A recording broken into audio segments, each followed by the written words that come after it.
The next topic to be discussed in Book 4 is business risk and insurance. അപ്പോൾ നമുക്കറിയാം ബിസിനസ്സിനെ facilitate ചെയ്യുന്ന കുറേ ഫങ്ഷൻസ് ഉണ്ട്. Like there is banking services, there is transportation, there is insurance, there is warehousing, there is advertising. അപ്പോൾ ഇതെല്ലാം എന്താണ് ചെയ്യുന്നത്?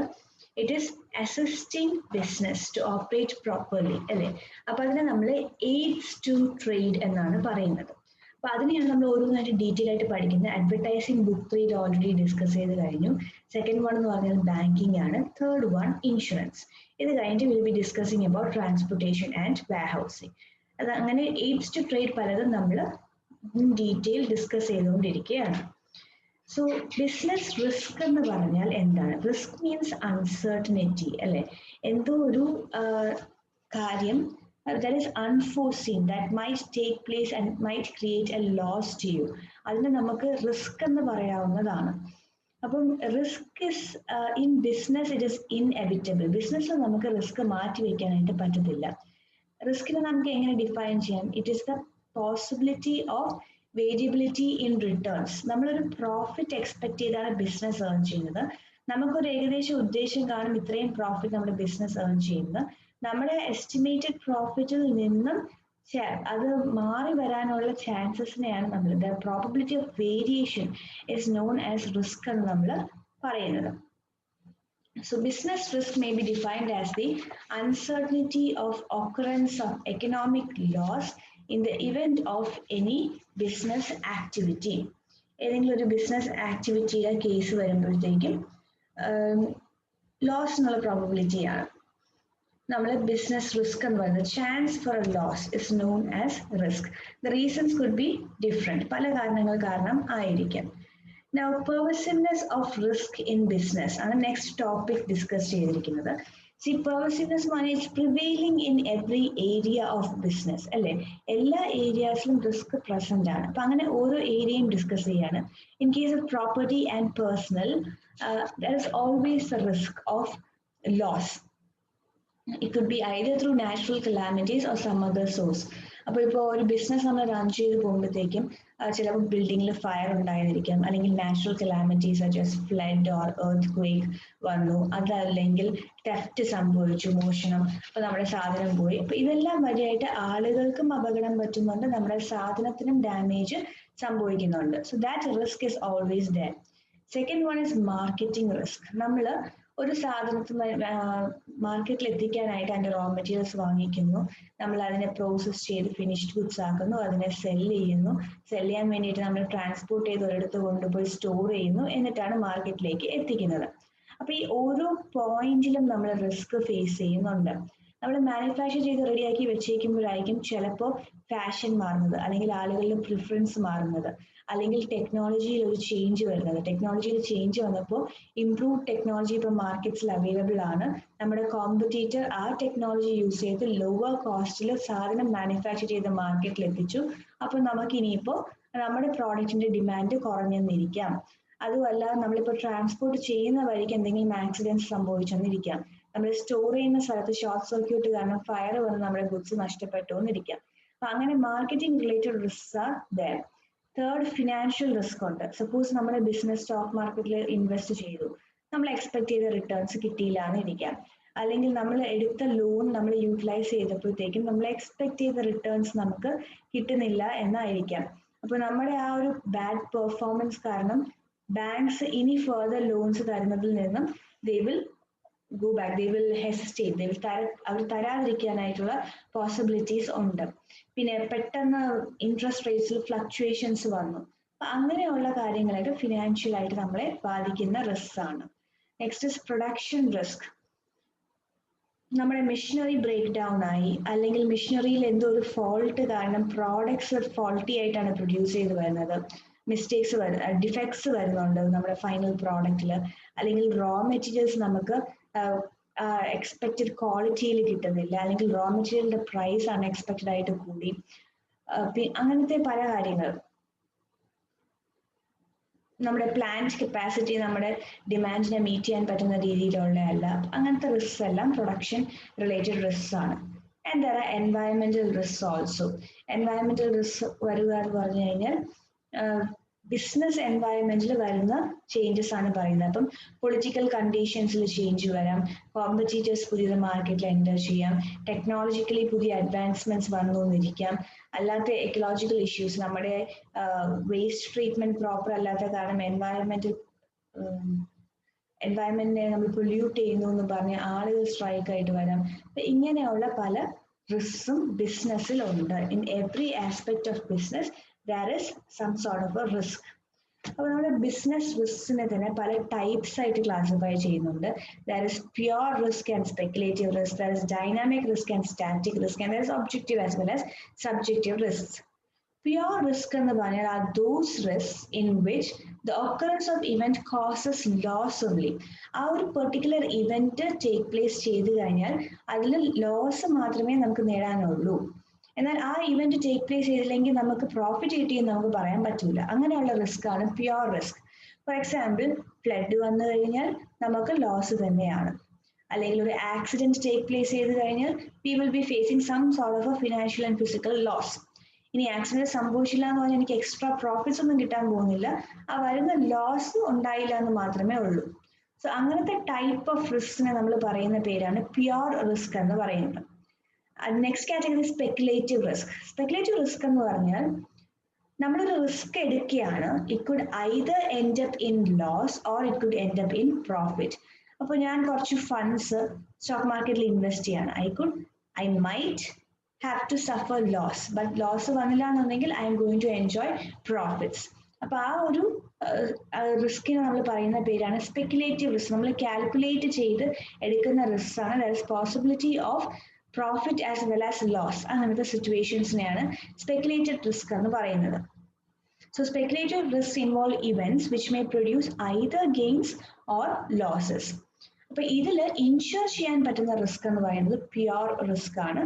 നമുക്ക് ഇൻഷുറൻസ് എടുത്ത് സെക്യൂർ ആവാൻ പറ്റുന്ന type of risk. Speculative risk usually നമുക്ക് it is not handled by insurance companies. Second is dynamic and static risk. Dynamic risks are related to uncertainties caused by ever-changing business environmental factors. So business environmental varuna changes karanam eppozhum present aayittulla risk aanu dynamic risk ennu parayunnathu. അപ്പോൾ കസ്റ്റമറുടെ വോൺസ് അല്ലെങ്കിൽ പ്രിഫറൻസിൽ change വരാം, ടെക്നോളജിയിൽ change വരാം, കോമ്പറ്റീഷനിൽ change വരാം, government പോളിസീസിൽ change വരാം. അപ്പൊ ഇതിനെയെല്ലാം നമ്മൾ ഡൈനാമിക് റിസ്ക് എന്ന് പറയുന്നു. ഇതൊക്കെ വരുമ്പോഴത്തേക്ക് നമുക്ക് ലോസ് സംഭവിക്കാനുള്ള ചാൻസ് ഉണ്ട്. But at the same time ചിലപ്പോൾ നമുക്ക് ഫേവറബിൾ ആയിട്ടാണ് ടേസ്റ്റ് ആൻഡ് പ്രിഫറൻസ് മാറുന്നത്, നമുക്ക് ഫേവറബിൾ ആയിട്ടാണ് ഗവൺമെന്റ് പോളിസീസ് വരുന്നത് എന്നൊക്കെ ഉണ്ടെങ്കിൽ നമുക്ക് പ്രോഫിറ്റ് കിട്ടാനും ചാൻസ് ഉണ്ട്. അപ്പൊ ഡൈനാമിക് ആൻഡ് സ്പെക്കുലേറ്റീവ് റിസ്കിനെ നമുക്ക് ഒരുമിച്ച് കണക്ട് ചെയ്യാവുന്നതാണ്. ഇനി സ്റ്റാറ്റിക് റിസ്ക് എന്ന് പറഞ്ഞു കഴിഞ്ഞാൽ risk which occur even if there is no change in the business environment. Natural calamities, ഇപ്പൊ ബിസിനസ് എൻവയറമെന്റിൽ വന്ന ചേഞ്ച് കാരണമൊന്നുമല്ല, ചുമ്മാ എന്നപ്പോൾ ഒരു ദിവസം എർത്ത് വന്നു, അല്ലെങ്കിൽ ഫ്ലഡ് വന്നു, അല്ലെങ്കിൽ ഒരു സ്റ്റോം വന്നു, അല്ലെങ്കിൽ ഒരു ഫയർ ഉണ്ടായി, ഇതൊക്കെ കാരണം നമുക്ക് റിസ്ക് വരുന്നതിനാണ് സ്റ്റാറ്റിക് റിസ്ക് എന്ന് പറയുന്നത്. It is more like pure risk. അപ്പൊ നമുക്ക് ഇൻഷുർ ചെയ്യാൻ പറ്റുന്നത് സ്റ്റാറ്റിക് റിസ്ക് ആണ്, ഡൈനാമിക് റിസ്ക് നമുക്ക് ഇൻഷുറബിൾ അല്ല. ഇനി തേർഡ് കാറ്റഗറി എന്ന് പറഞ്ഞാൽ ഒബ്ജക്റ്റീവ് വേഴ്സസ് സബ്ജക്റ്റീവ് റിസ്ക് ആണ്. ഒബ്ജക്റ്റീവ് റിസ്ക് എന്ന് പറയുമ്പോഴത്തേക്കും എന്താണ്, നമ്മളിപ്പോ ബേസ്ഡ് ഓൺ നമ്പേഴ്സ് ആണ്. ഇപ്പോ ഒരു 10,000 കാർസ് ഇൻഷുർ ചെയ്തെങ്കിൽ അതിൽ 1% ആക്സിഡന്റ് സംഭവിക്കാൻ പ്രോബബിലിറ്റി ഉണ്ട് എന്നുള്ളൊരു കണക്ക് കൂട്ടുകളുടെ ബേസിസിലാണ് നമ്മൾ മുമ്പോട്ട് പോകുന്നത്. സബ്ജക്റ്റീവ് റിസ്ക് എന്ന് പറഞ്ഞാൽ ഓരോരുത്തരുടെയും ഓൺ പെർസെപ്ഷൻ ആണ്. ഞാനിപ്പോ ആൽക്കഹോൾ കൺസ്യൂം ചെയ്തിട്ട് ഡ്രൈവ് ചെയ്ത് കഴിഞ്ഞാൽ എന്നെ പോലീസ് പിടിക്കുമെന്നോ എനിക്ക് ചിലപ്പോൾ ആക്സിഡന്റ് ഉണ്ടാവാനോ ചാൻസ് ഉണ്ടോ എന്ന് എനിക്കറിയാം. ബട്ട് അത് ഞാൻ എൻ്റെ പെർസെപ്ഷൻ ആണ്, എത്രത്തോളം അതിന് പ്രോബബിലിറ്റി ഉണ്ട് ഇല്ല എന്ന് ഞാൻ ഡിറ്റർമിൻ ചെയ്തിട്ട് ഡ്രൈവ് ചെയ്യണോ വേണ്ടിയോ എന്ന് ഞാൻ ഡിറ്റർമിൻ ചെയ്യുന്നത്. അപ്പോൾ ഓൾറെഡി ഒരിക്കൽ എന്നെ ഫൈൻ അടിച്ചിട്ടുണ്ട് അല്ലെങ്കിൽ ഞാനൊരു ആക്സിഡന്റ് ഫേസ് ചെയ്തിട്ടുണ്ടെങ്കിൽ I be more careful in future. അപ്പൊ അവരുടെ പെർസെപ്ഷൻ കുറച്ച് ഡിഫറെന്റ് ആയിരിക്കും, കുറച്ചുകൂടെ കോഷ്യസ് ആയിരിക്കും. ഇത് രണ്ടും ഫേസ് ചെയ്തിട്ടില്ലാത്ത ഒരാളാണെങ്കിൽ അതിനെ ഇഗ്നോർ ചെയ്തിട്ട് ഡ്രൈവ് ചെയ്യാമെന്ന് തന്നെ തീരുമാനിക്കും. അപ്പൊ അത് ബേസ്ഡ് അപ്പോൺ ദി പേഴ്സൺ.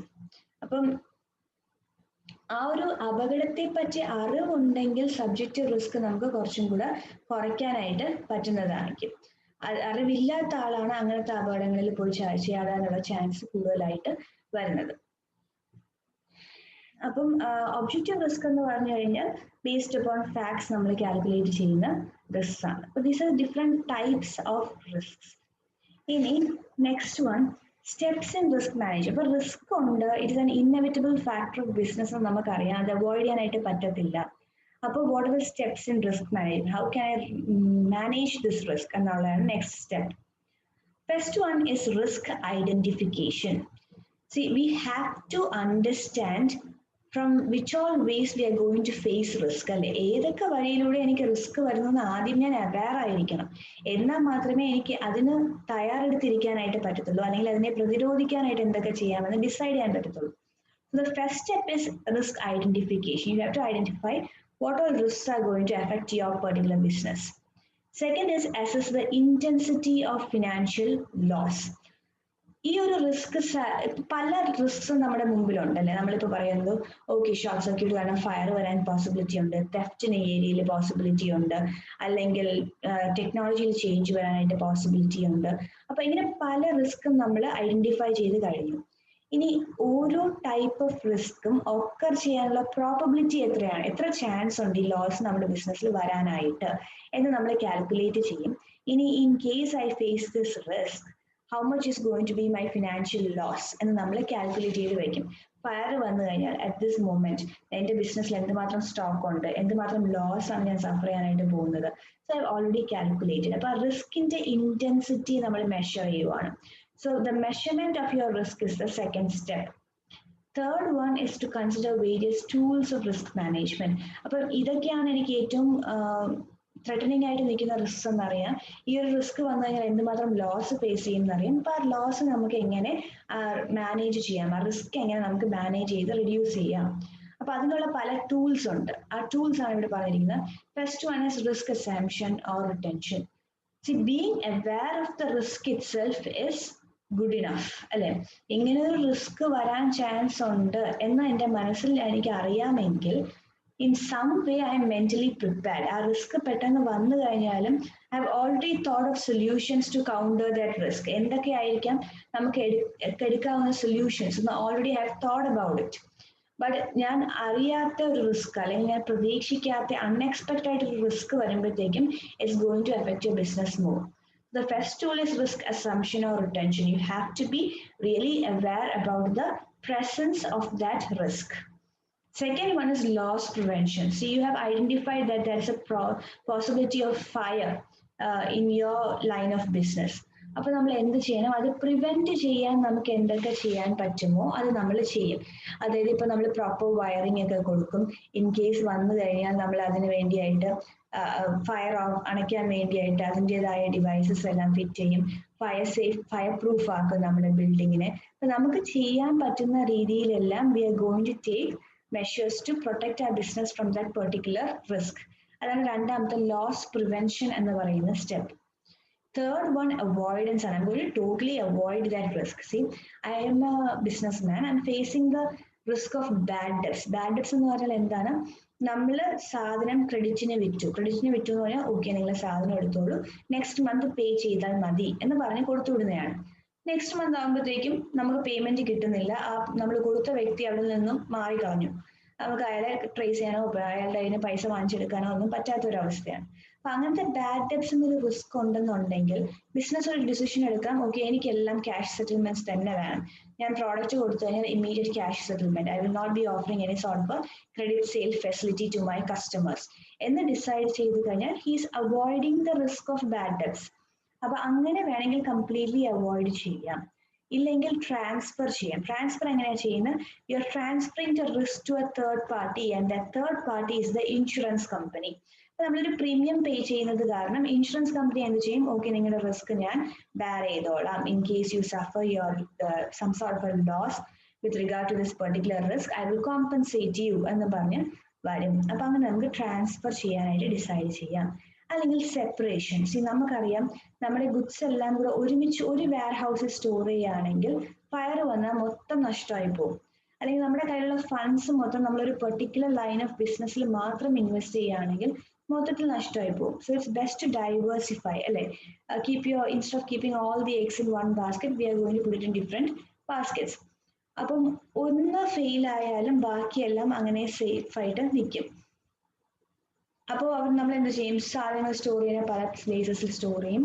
ഒരു ബിസിനസ് സ്റ്റാർട്ട് ചെയ്യുമ്പോഴത്തേക്കും പല വെറൈറ്റി ഓഫ് പ്രോഡക്ട്സ് നമ്മൾ ഇൻവെസ്റ്റ് ചെയ്യും. അപ്പൊ അങ്ങനെ നമുക്ക് റിസ്ക് കുറയ്ക്കാനായിട്ട് പറ്റും. Next is combination.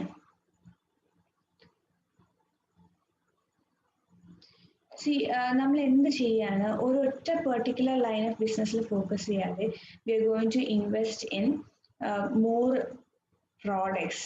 അപ്പൊ മോർ പ്രോഡക്ട്സിൽ നമ്മൾ ഇൻവെസ്റ്റ് ചെയ്യുമ്പോഴത്തേക്കും ഒരു പ്രോഡക്റ്റ് ഫെയിൽ ആയാലും മറ്റേ പ്രോഡക്റ്റിന്റെ പ്രോഫിറ്റ് കാരണം നമുക്ക് സർവൈവ് ചെയ്യാവുന്നതാണ്.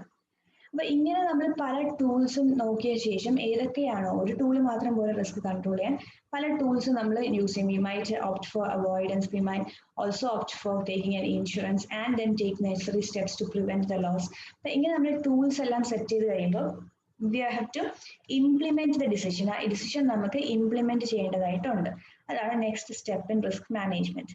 Last step, evaluate how effective was the risk management tools that you implement. നമ്മൾ ഇംപ്ലിമെന്റ് ചെയ്ത ടൂൾസ് എന്തുമാത്രം ഇഫക്റ്റീവ് ആയിരുന്നു എന്ന് നമ്മളൊരു അസസ്മെന്റ് എടുത്ത് ചേഞ്ചസ് വേണമെങ്കിൽ വരുത്തുക എന്നുള്ളതാണ് ലാസ്റ്റ് സ്റ്റെപ്പ് എന്ന് പറയാം. റിസ്ക് മാനേജ്മെന്റ് എന്ന് പറയുന്ന ഒരു ഏരിയ കഴിഞ്ഞു. നമ്മൾ പറഞ്ഞു ട്രാൻസ്ഫർ ചെയ്യാം റിസ്ക്. ആർക്കാ ട്രാൻസ്ഫർ ചെയ്ത് കൊടുക്കുന്ന? Insurance company.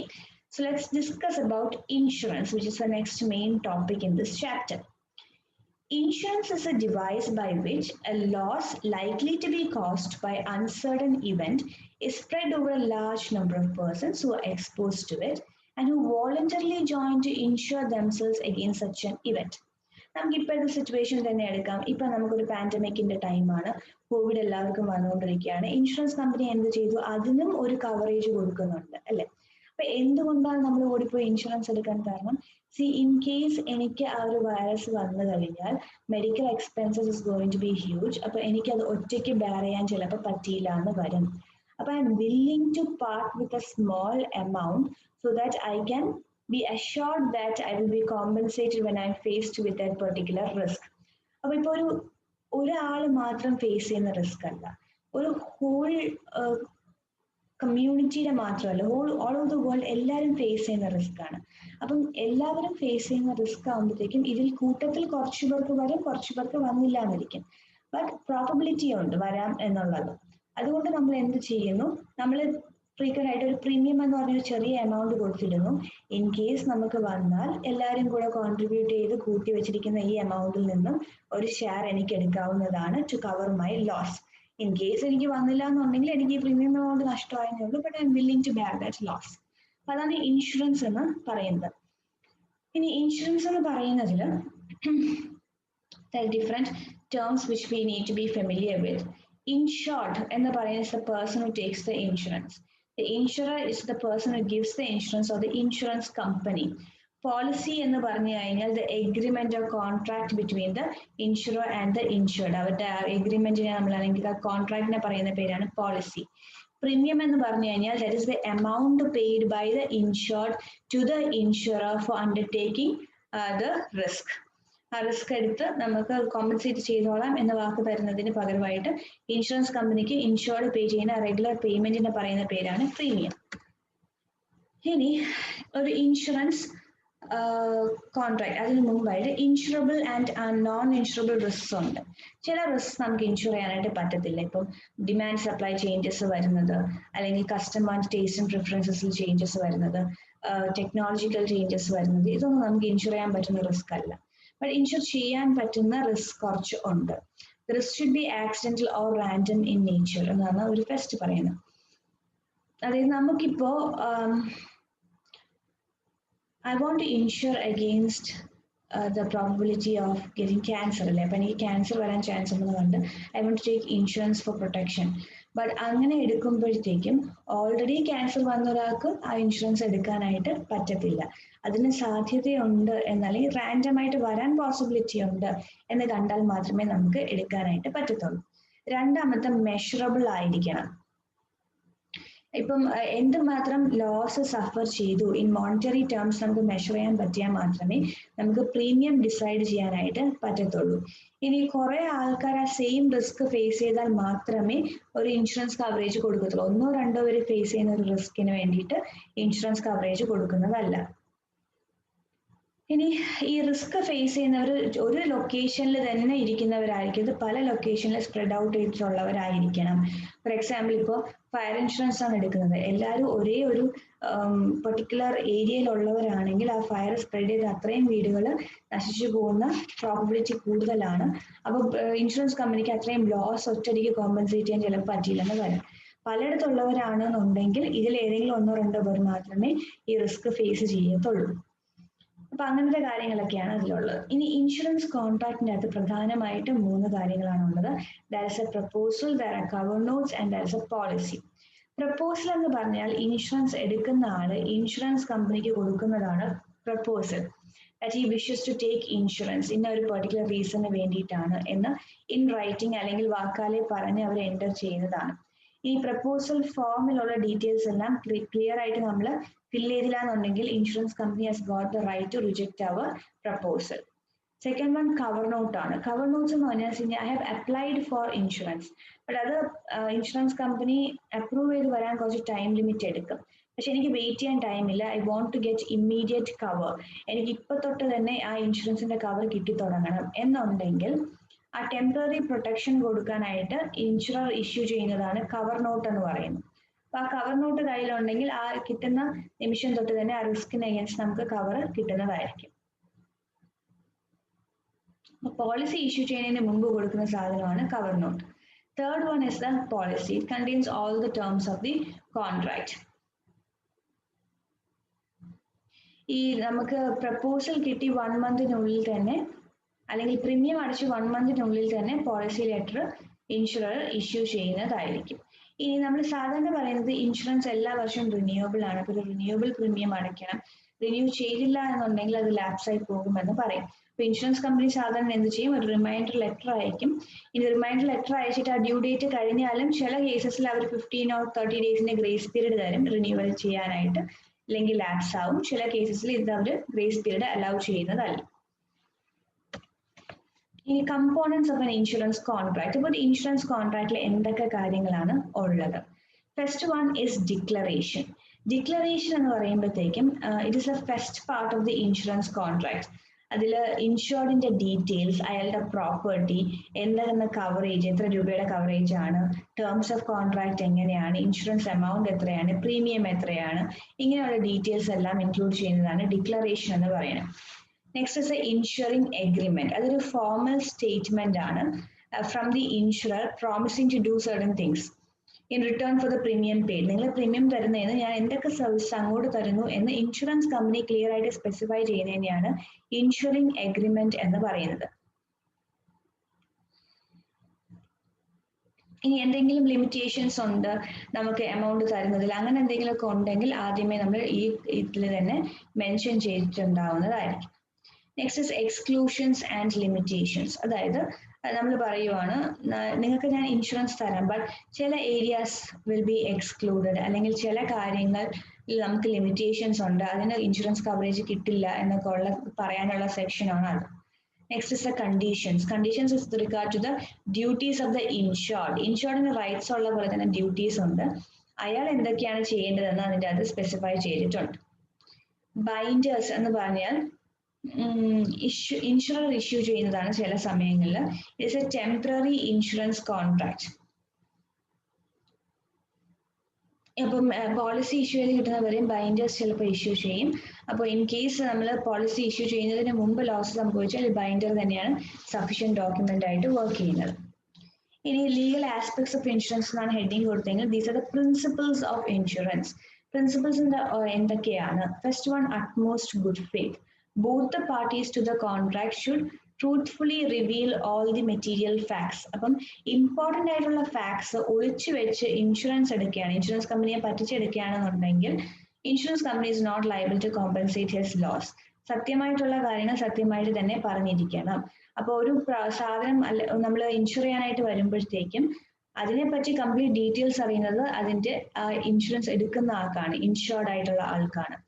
അപ്പൊ അത് ഇൻഷുററിനോട് റിവീൽ ചെയ്യണം. മറച്ചു വെച്ച് കഴിഞ്ഞാൽ insurer will be free from making any sort of a payment to the insured. Next is proximate cause. ഇപ്പോൾ നമ്മൾ എടുത്ത റീസൺ കാരണം മാത്രമായിരിക്കില്ല, അല്ലാതെ റിലേറ്റ് ചെയ്തിട്ട് എന്തെങ്കിലും ലോസ് വന്നിട്ടുണ്ടെങ്കിൽ അതും കവർ ചെയ്യും. ഫോർ എക്സാമ്പിൾ, നമ്മൾ ഫയർ ഇൻഷുറൻസ് ആണ് എടുത്തത്, ബട്ട് ഫയർ വന്നപ്പോഴത്തേക്കും അത് ബിൽഡിങ്ങിന്റെ അങ്ങോട്ടേക്ക് സ്പ്രെഡ് ആവാതിരിക്കാൻ നമുക്ക് part of the building demolish ചെയ്യേണ്ടി വന്നു. അപ്പൊ ആ അത്രയും പാർട്ട് ഡിമോളിഷ് ചെയ്ത ലോസും ഇതിന്റെ അകത്ത് കവേർഡ് ആയിരിക്കും. ഇനി നമ്മൾ പെട്ടെന്ന് ഫയർ വന്നപ്പോൾ സാധനം എല്ലാം കൊണ്ടൊന്ന് പുറത്തു വെച്ചു, പിന്നീട് സേഫ് ആയിട്ടൊരു സ്ഥലത്ത് മാറ്റാം എന്ന് പറഞ്ഞു, അവിടെ നിന്നും സാധനങ്ങൾ മോഷണം പോയി. അപ്പൊ അതും ഒരു പ്രോക്സിമേറ്റ് കോസ്റ്റ് ആണ്. ഫയർ കാരണം ഉണ്ടായ ലോസസിൽ അത് കണക്കാക്കപ്പെടും. അപ്പം നമ്മൾ എന്തിനാണോ ഇൻഷുർ ചെയ്യുന്നത് ആ ലോസ് മാത്രമല്ല, അത് കാരണം ഉണ്ടായ റിലേറ്റഡ് കോസ്റ്റ് ലോസസും എല്ലാം കോമ്പൻസേഷന് പോസിബിൾ ഉള്ള കാര്യമാണ്. Third one is insurable interest. ഇപ്പോൾ ഇൻഷുറൻസ് എടുക്കുന്ന ആൾക്ക് ഒരു ഇൻഷുറബിൾ ഇൻട്രസ്റ്റ് ഉണ്ടായിരിക്കണം. ലൈഫ് ഇൻഷുറൻസ് എടുക്കുന്നെങ്കിൽ എനിക്ക് എൻ്റെ പേരിൽ എടുക്കാം, എൻ്റെ ഫാമിലി മെമ്പേഴ്സിന്റെ പേരിൽ എടുക്കാം, അല്ലെങ്കിൽ എനിക്ക് പൈസ ഇങ്ങോട്ട് തരാനുള്ള ഒരാളുടെ പേരിലൊക്കെ എടുക്കാം. ഒരു സ്ട്രേഞ്ചറിന്റെ പേരിൽ എനിക്ക് എടുക്കാനായിട്ട് പറ്റില്ല, കാരണം എനിക്ക് അയാളുമായിട്ട് ഒരു ഇൻട്രസ്റ്റും ഇൻഷുറബിൾ ഇൻട്രസ്റ്റും ഇല്ല. എന്തെങ്കിലും ഒരു ഫിനാൻഷ്യൽ ഗെയിൻ കിട്ടാന്നുണ്ടെങ്കിലും നമുക്ക് അവരുടെ പേരിൽ എടുക്കാം. അപ്പോ ഇപ്പൊ നമ്മൾ ലോൺ കൊടുത്തിട്ടുണ്ട്, ആ വ്യക്തിയുടെ പേരിൽ എനിക്ക് വേണമെങ്കിൽ ഇൻഷുറൻസ് എടുക്കാം, because he is important to me. അയാൾ ഉണ്ടെങ്കിൽ എന്റെ ലോൺ എമൗണ്ട് തിരിച്ച് കിട്ടത്തുള്ളൂ. അയാളുടെ ലൈഫിന് എന്തെങ്കിലും പറ്റിക്കഴിഞ്ഞാൽ ഐ ഷുഡ് ബി കോമ്പൻസേറ്റഡ് എന്ന് പറഞ്ഞ് എനിക്ക് ഇൻട്രസ്റ്റ് എടുക്കാവുന്നതാണ്, ഇൻഷുറൻസ് എടുക്കാവുന്നതാണ്. Next is indemnity. C, insurance is there only to compensate loss. No one should make profit out of insurance. അപ്പൊ നിങ്ങളിപ്പോൾ 1 lakhന് ഇൻഷുർ ചെയ്തു, നിങ്ങൾക്ക് ലോസ് വന്നത് 50,000 മാത്രമേ ഉള്ളൂ. ആ 50,000 മാത്രമേ ഇൻഷുറൻസ് കമ്പനി കവർ ചെയ്യത്തുള്ളൂ. ഇപ്പൊ സപ്പോസ് നിങ്ങൾ രണ്ടുപേരുടെ കയ്യിൽ നിന്ന് ഇൻഷുറൻസ്, രണ്ട് ഇൻഷുറൻസ് കമ്പനിയിൽ നിന്നും ഇൻഷുറൻസ് എടുത്തിട്ടുണ്ട്. അപ്പൊ നിങ്ങൾക്ക് രണ്ടിടത്തു നിന്നും 50,000 കളക്ട് ചെയ്യാനായിട്ട് പറ്റത്തില്ല. എവർ ഷെയർ ചെയ്യും. 25,000 will be contributed by one insurance company and 25,000 will be contributed by another insurance company. Indemnity loss മാത്രമേ കോമ്പൻസേറ്റ് ചെയ്യൂ. ഈ principle of indemnity is not applicable in the case of life insurance. ഒരാൾക്ക് നമുക്ക് വില ഇടാനായിട്ട് പറ്റത്തില്ല, എന്ന് മാത്രം ഡാമേജ് സംഭവിച്ചു എന്നൊന്നും. അവിടെ എന്താണോ പോളിസി എമൗണ്ട് അത് മൊത്തത്തിൽ കൊടുക്കും in case of loss. Next subrogation. Subrogation എന്ന് പറഞ്ഞു കഴിഞ്ഞാൽ ഇൻഡെംനിറ്റി പ്രിൻസിപ്പിൾ ആപ്ലിക്കബിൾ ആയിട്ടുള്ള ഇതാണ്. അതായത് നമ്മളിപ്പോ നമ്മുടെ വണ്ടി മൊത്തത്തിൽ ഡാമേജ്ഡ് ആയിപ്പോയി. അപ്പൊ നമ്മൾ എന്ത് ചെയ്തു? ഇൻഷുറൻസ് കമ്പനിയെ വിളിച്ചു. ഇൻഷുറൻസ് കമ്പനി നമുക്ക് ലോസ് കോമ്പൻസേറ്റ് ചെയ്തു. ഇനി ആ വണ്ടി ഉപയോഗിക്കാൻ പറ്റുന്ന കണ്ടീഷനിലല്ല. അപ്പൊ എന്ത് ചെയ്യാം? ഇൻഷുറൻസ് കമ്പനിക്ക് കൊണ്ടുപോയി ഇതിനെ സ്ക്രാപ്പ് വാല്യൂ വിറ്റ് ആ പൈസ എടുക്കാവുന്നതാണ്. Because they have already compensated our loss. Now we have got no right over that property. ഇനി ചിലപ്പോൾ മിസ്റ്റർ എയുടെ ഒരു നെഗ്ലിജൻസ് കാരണമായിരിക്കും എൻ്റെ വണ്ടിക്ക് ആക്സിഡന്റ് ഉണ്ടായി എനിക്ക് ലോസ് ഉണ്ടായത്. അപ്പൊ എനിക്ക് ലോസ് ഇൻഷുറൻസ് കമ്പനി കോമ്പൻസേറ്റ് ചെയ്തു. ഇനി മിസ്റ്റർ എക്ക് അഗെയിൻസ്റ്റ് കേസ് എടുക്കാനും അവിടെ നിന്ന് കോമ്പൻസേഷൻ ക്ലെയിം ചെയ്യാനുമുള്ള റൈറ്റ് ഇൻഷുറൻസ് കമ്പനിക്കാണ്, എനിക്കല്ല. ഇനി ഇൻഷുറൻസ് കമ്പനിക്ക് കേസ് ജയിച്ച് അയാളുടെ കയ്യിൽ നിന്ന് കൂടുതൽ പൈസ കിട്ടിയിട്ടുണ്ടെങ്കിൽ കുറച്ച് പൈസ ഇൻഷുർ ആയിട്ടുള്ളവർക്ക് കൊടുക്കേണ്ടതാണ്.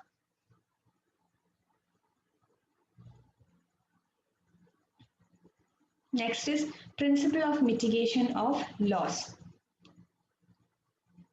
Mitigation of loss എന്ന് പറഞ്ഞാൽ, ഇപ്പോൾ നമുക്ക് ഒരു റിസ്ക് വന്നു, നമ്മളിപ്പോ ഫയർ സംഭവിച്ചു, ഇൻഷുറൻസ് എടുത്തിട്ടുണ്ടല്ലോ എന്ന് പറയാൻ നമ്മൾ കൂളായിട്ടിരിക്കാൻ പാടില്ല. We should act as a person who would act in a normal circumstance if he has not taken insurance. Insurance എടുത്തിട്ടില്ലായിരുന്നെങ്കിൽ ഞാൻ എന്തൊക്കെ ആക്ഷൻസ് എടുക്കുമായിരുന്നു ആ ഫയർ പുട്ട് ഔട്ട് ചെയ്യാൻ വേണ്ടിയായിട്ട്, അതെല്ലാം ഞാൻ ചെയ്തിട്ടുണ്ടാവണം. ഇല്ല എന്നുണ്ടെങ്കിൽ ഇൻഷുറൻസ് കമ്പനി എൻ്റെ ലോസ് കവർ ചെയ്യുന്നതായിരിക്കത്തില്ല. നെക്സ്റ്റ് എന്ന് പറയുന്നത് കൈൻഡ്സ് ഓഫ് ഇൻഷുറൻസ്. ഈ ഒരു ടോപ്പിക്കും കൂടിയാണ് ഇതിലുള്ളത്. കൈൻഡ്സ് ഓഫ് ഇൻഷുറൻസ് നമ്മൾ മെയിൻ ആയിട്ടും ഇൻഷുറൻസിനെ രണ്ടായിട്ടാണ് ക്ലാസിഫൈ ചെയ്യുന്നത്. There is life insurance and there is general insurance. Life ഇൻഷുറൻസിനെ നമ്മൾ അഷുറൻസ് എന്നും പറയും. ബിക്കോസ് ലൈഫിന് എന്തെങ്കിലും സംഭവിച്ചു കഴിഞ്ഞാൽ ആ എമൗണ്ട് ഡെഫിനറ്റ്ലി കിട്ടും. അപ്പോൾ ഒരാൾ മരിക്കും അല്ലെങ്കിൽ ഒരു സർട്ടൻ പീരീഡ് ഓഫ് ടൈം പീരീഡിന് ശേഷം ഇന്ന ഏജ് എത്തും എന്നുള്ളത് ഷുവർ ആണ്. So that is why it is called assurance. ബാക്കിയെല്ലാം ഇൻഷുറൻസ് ആണ്. ലോസ് സംഭവിച്ചാൽ മാത്രമേ കോമ്പൻസേറ്റ് ചെയ്യൂ, സംഭവിക്കും എന്നുള്ള കാര്യത്തിൽ ഉറപ്പൊന്നും ഇല്ല. അപ്പോൾ that is life insurance and general insurance. General ഇൻഷുറൻസിനകത്ത് പറഞ്ഞാണ് ബാക്കിയെല്ലാം marine insurance, fire insurance, motor insurance, miscellaneous insurance എന്ന് പറയുന്ന ഈ കാര്യങ്ങളെല്ലാം. ഇനി ഓരോന്നിന്റെയും ഡിഫറെന്റ് പോളിസീസ് നമുക്ക് നോക്കാം. അതിൽ first one types of life policies ആണ്. The first one is whole life policy. അപ്പോൾ whole life policy എന്ന് പറഞ്ഞു കഴിഞ്ഞാൽ the amount assured is received by the insured only on the occurrence of his death. അയാൾ മരിച്ചു കഴിയുമ്പോൾ മാത്രമേ അയാൾക്ക് അതിന്റെ പൈസ അയാൾക്കല്ല അയാളുടെ ഫാമിലി മെമ്പേഴ്സ് അല്ലെങ്കിൽ നോമിനിക്ക് ആ എമൗണ്ട് കിട്ടത്തുള്ളൂ. അപ്പോൾ ഈ ഹോൾ ലൈഫ് പോളിസിയിൽ പ്രീമിയം പേ ചെയ്യുന്ന ചിലപ്പോൾ ഒരു ഫിക്സഡ് പീരീഡ് ഓഫ് ടൈമിലേക്ക് ആയിരിക്കാം, 20 to 30 years, അല്ലെങ്കിൽ till death over through out the life അയാൾ പ്രീമിയം അടച്ചുകൊണ്ടേ ഇരിക്കും. ഇനി ഒരു ഫിക്സഡ് പീരീഡിലേക്കാണ് നമ്മൾ പ്രീമിയം പേ ചെയ്യുന്നത് എങ്കിൽ നമ്മൾ അതിനെ ലിമിറ്റഡ് പേയ്മെന്റ് ലൈഫ് പോളിസി എന്നും, ഇനി ത്രൂ ഔട്ട് ലൈഫ് നമ്മൾ അടയ്ക്കുവാണെങ്കിൽ അതിനെ ഓർഡിനറി ലൈഫ് പോളിസി എന്നും പറയും. ഇനി അത് കൂടുതലും ഡെത്തിന് ശേഷം ഫാമിലിയെ സപ്പോർട്ട് ചെയ്യണം എന്ന് ആഗ്രഹിക്കുന്നവർ എടുക്കുന്ന പോളിസിയാണ്. Next is endowment life assurance. Endowment life assurance എന്ന് പറഞ്ഞാൽ രണ്ട് ഓപ്പർച്യൂണിറ്റീസ് ഉണ്ട്. Either on the death of that person the nominee will be given the amount of insurance, അല്ലെങ്കിൽ ഒരു ഫിക്സഡ് പീരീഡ് ഓഫ് ടൈമിന് ശേഷം ആ ഇൻഷുറിന് തന്നെ ആ എമൗണ്ട് കൊടുക്കുന്നതായിരിക്കും if is alive after that period of time. അപ്പൊ അങ്ങനെ എടുക്കുന്ന പോളിസിയാണ് നമ്മൾ എൻഡോമെന്റ് ലൈഫ് അഷുറൻസ് എന്ന് പറയുന്നത്. സോ ആ പീരീഡ് കംപ്ലീറ്റ് ആകുമ്പോൾ നമ്മൾ ഒന്നി ആ ഇൻഷുറൻസ് എടുത്ത ആൾക്ക് തന്നെ എമൗണ്ട് കൊടുക്കുന്നു, അല്ല ആ പീരീഡ് കംപ്ലീറ്റ് ആവുന്നതിന് മുമ്പ് അതിൽ ഡെത്ത് സംഭവിച്ചു കഴിഞ്ഞാൽ അതിലെ നോമിനിക്ക് എമൗണ്ട് കൊടുക്കുന്നതായിരിക്കും. ഈ എൻഡോമെന്റ് പോളിസിയുടെ പ്രീമിയം ഹോൾ ലൈഫ് പോളിസിയേക്കാൾ കുറച്ച് കൂടുതലായിരിക്കും. Next is term assurance. Term assurance എന്ന് പറഞ്ഞാൽ ഒരു ടെമ്പററി അഷുറൻസ് ആണ്. ഒരു ഫിക്സഡ് പീരീഡ് ഓഫ് ടൈമിലേക്ക് ഞാൻ എടുക്കുന്ന ഇൻഷുറൻസ് ആണ്. ആ ടൈമിനുള്ളിൽ എൻ്റെ ലൈഫിന് എന്തെങ്കിലും സംഭവിച്ചാൽ മാത്രമേ എനിക്ക് പേയ്മെന്റ് കിട്ടത്തുള്ളൂ, ഇല്ലെങ്കിൽ കിട്ടത്തില്ല. ഇതെന്ന് വെച്ചാൽ ഇപ്പൊ എബ്രോഡ് പോകുന്നവരെ എടുക്കുന്നതാണ് ചില സമയം ടേം അഷുറൻസ് എന്ന് പറയുന്നത്. അപ്പൊ അയാൾ പോകുന്ന സമയത്ത് അയാൾക്ക് എന്തെങ്കിലും സംഭവിച്ചു കഴിഞ്ഞാൽ ഇയാൾ ലോൺ എന്തെങ്കിലും എടുത്തിട്ടുണ്ടെങ്കിൽ ആ ലോണ് കവർ ചെയ്യാനുള്ള എമൗണ്ട് ഇൻഷുറൻസിൽ നിന്ന് കിട്ടും എന്നുള്ള രീതിക്ക് ഷോർട്ട് ടേമിൽ എടുക്കുന്നതാണ്. ആ ഒരു പീരീഡ് ഓഫ് ടൈമിനുള്ളിൽ എന്തെങ്കിലും ലൈഫിന് സംഭവിച്ചാൽ മാത്രമേ അവർക്ക് എമൗണ്ട് കിട്ടത്തുള്ളൂ. ജോയിന്റ് ലൈഫ് പോളിസി എന്ന് പറയുമ്പോൾ ഒന്നോ രണ്ടോ പേര് ചേർന്ന് എടുക്കുന്നതാണ്. സപ്പോസ് ഫാമിലിയിൽ ഹസ്ബൻഡ് ആൻഡ് വൈഫ് ഒരുമിച്ച് എടുക്കുന്നതൊക്കെ ജോയിന്റ് ലൈഫ് പോളിസിയാണ്. അപ്പൊ ആർക്കെങ്കിലും ഒരാളുടെ ലൈഫിന് എന്തെങ്കിലും സംഭവിച്ചാൽ മറ്റേ ആൾക്ക് എമൗണ്ട് കൊടുക്കുന്നതായിരിക്കും. രണ്ടുപേർക്കും എന്തെങ്കിലും സംഭവിച്ചാൽ അവരുടെ നോമിനിക്കായിരിക്കും എമൗണ്ട് കിട്ടുന്നത്. ഗ്രൂപ്പ് ഇൻഷുറൻസ് എന്ന് പറയുമ്പോഴത്തേക്കും എംപ്ലോയർ എംപ്ലോയിയുടെ താഴെ അയാൾക്ക് വേണ്ടി വർക്ക് ചെയ്യുന്ന എല്ലാ എംപ്ലോയീസിന്റെയും പേരിൽ എടുക്കുന്നതാണ്. Agreement is between the employer and the insurance company. ഇനി എംപ്ലോയറിന്റെ ആയിട്ടാണ് അവർ എഗ്രിമെന്റ് സൈൻ ചെയ്യുന്നത്. എംപ്ലോയീസിനെല്ലാം ഒരു സർട്ടിഫിക്കറ്റ് മാത്രം അവർ അതിന്റെ ഭാഗമായിട്ട് കൊടുക്കും, എന്തൊക്കെ കവറേജ് ഉണ്ടെന്ന് ഇൻഫോം ചെയ്തുകൊണ്ട്. Next is children endowment policy എന്ന് വെച്ചാൽ ഇപ്പോൾ നമ്മുടെ കുട്ടികളുടെ എഡ്യൂക്കേഷൻ അല്ലെങ്കിൽ മാരേജ് പർപ്പസിന് വേണ്ടി എടുക്കുന്ന പോളിസിയാണ്. അവർക്ക് എഡ്യൂക്കേഷൻ ടൈം ആകുമ്പോഴത്തേക്കും, അതുവരെ നമ്മൾ പ്രീമിയം അടയ്ക്കും, എഡ്യൂക്കേഷൻ്റെ ടൈം ആകുമ്പോഴത്തേക്കും ലംസമായിട്ട് ആ എമൗണ്ട്, മൊത്തത്തിലായിട്ട് ആ എമൗണ്ട് കൊടുക്കും. മാരേജ് പർപ്പസിന് വേണ്ടിയാണെങ്കിൽ എഡ്യൂക്കേഷന് വേണ്ടിയിട്ടാണെങ്കിൽ അവർ ചിലപ്പോൾ ഇൻസ്റ്റാൾമെന്റ് ആയിട്ടായിരിക്കും പേയ്മെന്റ് തിരിച്ചു കൊടുക്കുന്നത്. മാരേജ് പർപ്പസിനാണെങ്കിൽ ഹോൾ എമൗണ്ട് ആയിട്ടായിരിക്കും സമയമാകുമ്പോൾ അവർ കൊടുക്കുന്നത്.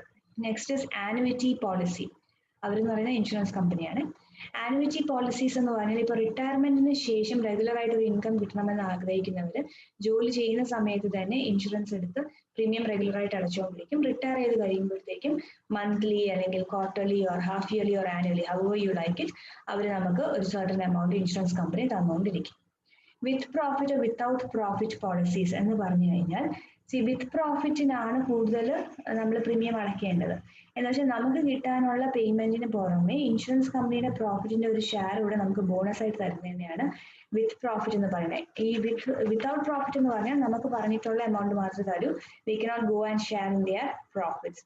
ഇതിനെ തന്നെയാണ് participating and non participating policy എന്നും പറയുന്നത്. So these are the different types of life policies. Next one, types of marine policies are.